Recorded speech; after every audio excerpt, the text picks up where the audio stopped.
The United Nations General Assembly on Wednesday adopted a resolution calling for an immediate and unconditional ceasefire in Gaza. The resolution was adopted by a vote of 158 to 9 with 13 abstentions, with the United States and Israel among those who rejected.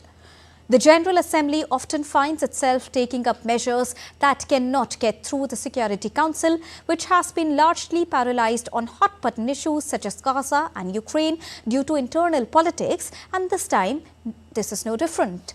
Now, Washington has insisted on the idea of making a ceasefire conditional on the release of all hostages in Gaza, saying otherwise that Hamas has no incentive to free those in captivity.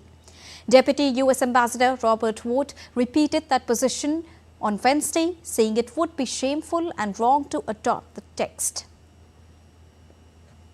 The messages we send to the world through these resolutions matter, and both of these resolutions have significant problems. One rewards Hamas and downplays the need to release the hostages, and the other denigrates Israel without providing a path forward to increasing humanitarian assistance to Palestinian civilians. Ahead of the vote, Israel's UN envoy Danny Danon said that this vote is not a vote for compassion but a vote for complicity. Voting for these resolutions, you are not voting to protect humanitarian values, but to protect an organization that has become a haven for terror. You vote for the resolutions knowing the truth, knowing that UNRWA is not a neutral actor, but an entity hopelessly infiltrated by Hamas. Now, dozens of representatives of UN member states addressed the assembly before the vote to offer their support to the Palestinians. Palestinian UN Ambassador Riyad Mansour said that Gaza today is the bleeding heart of Palestine.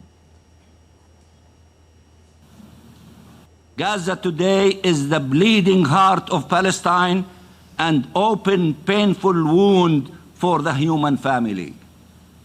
Stop the bleeding and restore life in Gaza so it can be once again the beating heart of Palestine.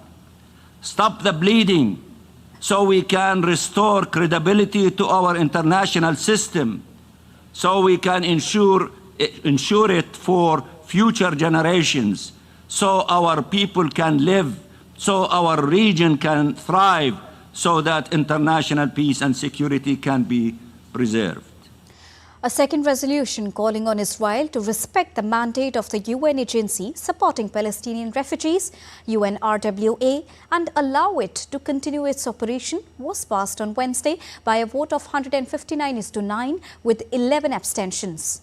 Israel has voted to ban the organization starting the 28th of January after accusing some UNRWA employees of taking part in Hamas's devastating attack.